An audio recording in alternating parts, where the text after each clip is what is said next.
libre de droit. Quoi?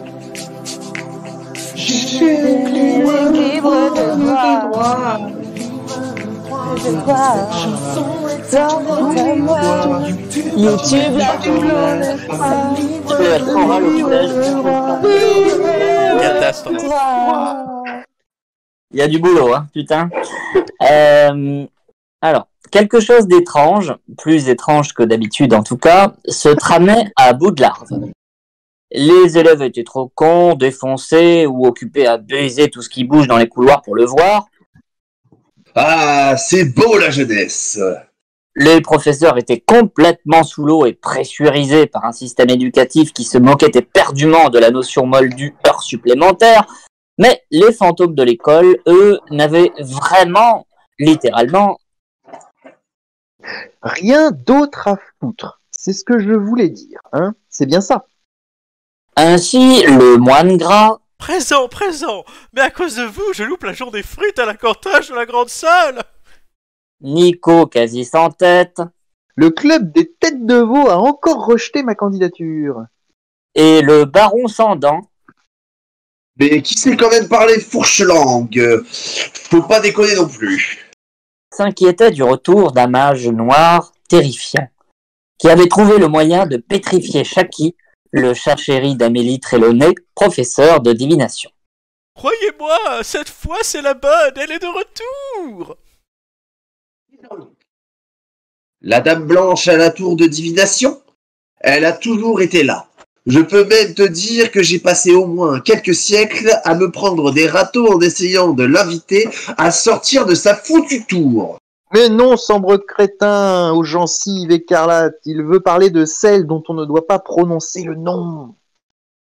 Prononcez-le distinctement, messieurs.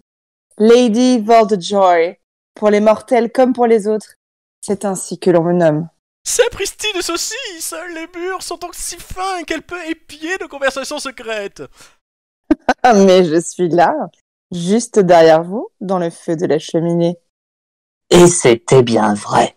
Lady Voldejoy, plus grande mage noire, bien qu'elle soit caucasienne et porte des mocassins à glands, de tous les temps, était de retour.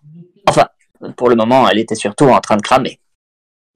Chers amis, je sais votre loyauté changeante au fil des siècles, ne le niez pas. Surtout vous, baron. La très chère maison que nous avons en commun, Serpentard, est bien connue pour élever des champions de la roublardise et des génies de la girouette. Des hommes politiques, en somme. Entre autres. La dernière fois, j'ai été mis en échec par un môme de 17 ans qui m'a pris pour sa sugar mommy et a retourné mon sort d'Avada couche-toi là contre moi. Vous imaginez? Mais soyez sûr qu'aujourd'hui, Harry Potter est 6 pieds sous terre. Il mange les pissenlits par la racine. Ouais, enfin, il avait avalé son bulletin de naissance. Il habite le boulevard des Allongés. Merci pour les synonymes. Bien, pour l'instant, je suis encore prisonnière de ce foutu tableau. Mais bientôt, j'aurai un corps.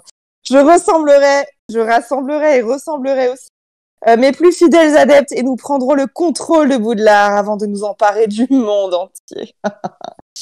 Et je compte sur vous pour m'aider à accomplir cette funeste mission. Oui, alors par contre, de mon côté, ça va être compliqué parce qu'en ce moment, je passe des examens pour intégrer des clubs de fantômes un peu sélects. Mais n'écoutez pas ce frimaire, Lady Voldejoy. Ça fait 3000 ans qu'il essaye de se faire un nom dans le gratin de l'au-delà. Mais le gratin, le juge toujours non grata. En fait, je vais vous dire, de mon côté, ça dépend complètement de ce qu'on est censé faire pour vous aider. Et de ce qu'on risque de faire. Et à faire aussi, tiens, j'y pense. Je vous reconnais bien là, baron sanglant. Non, sans dents. Le gland, je l'ai encore. T'inquiète pas, viens d'où. Toujours à l'affût des opportunités. Vous me faites même rire. Un pragmatisme à toute épreuve également, je note. Ce que je vais vous demander est en fait très simple. Je veux que vous rassembliez nos chers élèves de l'école, les plus influençables, les plus susceptibles de nous rejoindre, et que vous les mettiez en contact avec mes adeptes à l'extérieur de l'école pour les former à devenir les futures chevilles ouvrières de mon avènement prochain. Pas compliqué, non? Alors, qui c'est que ça, franchement, ça a l'air assez chouette. Influencer les gosses, personnellement, c'est ce qui m'a toujours fait le plus rire dans ma nouvelle vie de fantôme. Ça me fait tirer les cicatrices, comme dirait l'autre. Mais on rappelle tout le temps à se racrever qu'espionner dans les dortoirs des filles, ça n'est pas censé, fût-elle en dernière année, ça n'a vraiment rien d'acceptable. Quant aux méthodes qu'il utilise pour les draguer, pathétique, même Julien Malfoy, l'arrière-petit-fils de Drago, est plus efficace et expert en séduction que lui. Ah, je reconnais bien là les fantômes de Poudlard, tellement ennuyés par le quotidien qu'ils ne peuvent s'empêcher de déblatérer blablabla à tout bout de champ sur tout et n'importe quoi. Voilà la raison pour laquelle vous me serez sans doute très utile, si vous arrivez à canaliser votre putain de parole pour servir ma cause. Mais il n'y a qu'un seul petit problème, Lady Voldemort. Lequel? Canaliser notre parole, mais seuls les réseaux sociaux pourraient éventuellement y parvenir. Et encore, seulement s'ils existaient, les réseaux sociaux, pour Fantôme, et qu'Elon Musk y avait ajouté tout un système pyramidal d'abonnements dont le prix croissant correspondrait à notre ancienneté en tant qu'immortel. Mais Nico, tu es un génie. Je crois qu'il veut plutôt en venir au fait qu'en tant que non-vivant et ne pouvant donc pas être tué de nouveau, nous sommes aussi en droit de refuser de faire quoi que ce soit de pénible qui mobiliserait un peu trop de notre temps. Je me trompe, non? Précisément, ce que vous proposez en somme serait de reculer mon âge de départ à la retraite à 390 ans.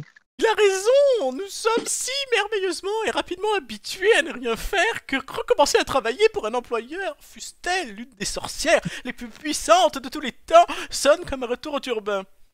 Voilà, nous allons donc plutôt choisir la seconde option. Qui est? Vous dire non merci. D'un geste sûr et collégial, les trois fantômes firent s'écrouler le montant de la cheminée sur lui-même, et Lady Voldemort disparut de leur vue. Oui, une bonne chose de réglée. Bon, je dois aller voir les toilettes du 3e étage. Il paraît qu'Hildegarde Serdaigle est en train de pleurer à chaudes larmes parce qu'elle s'est fait récurer le chaudron par un 3e année un peu trop attaché à son imbus 4000, si vous voyez ce que je veux dire. Ah, lubrique qu'un jour, lubrique toujours, toi. Non mais les mecs là, s'il vous plaît, filez-moi un coup de main, je vous promets que je vous ramène à la vie. Je suis là, sombre idiot! Dans le tableau! Mais poussez-vous la grosse dame là. Vous ferez votre récital d'opérette plus tard, moi j'ai un monde à conquérir. Redevenir mortel? Mais quelle idée stupide! Dois-je vous rappeler que cette sous-race de ces morts n'est pas en capacité de traverser les murs? Oh là là, et puis alors perdre cet avantage serait autant de temps perdu sur notre emploi du temps surchargé qui consiste à ne rien faire, chère madame. Et puis comment je ferais pour aller de toilette en toilette sans faire Bande de cramer? cloportes! Je vous jure que quand je reviendrai, je me ferai pousser les coronesses. Oui, J.K. Rowling, je serai un trans, ne vous en déplaise. Et je vous ferai vivre un enfer. Et ce, pour l'éternité. Très bien, très bien. Bah, repassez dans une semaine, on verra si on peut vous recevoir. Ainsi se termine une journée somme toute ordinaire à Poudlard, l'école des sorciers libres de droit. Une mage noire qui cherche à tout prix à revenir, mais a le budget d'un caddie leader price. Trois fantômes anciens employés de la DDE qui n'appréciaient rien plus que de passer l'éternité à ne rien foutre et regarder les autres s'affairer à leur place. Et un chat pétrifié par on ne sait qui, vu que visiblement Voldemort ne dispose même pas d'une apparence physique et encore moins d'une baguette. Ah, y a pas à dire, la magie c'est vraiment plus que c'était. Merci Romain. Libre de droit.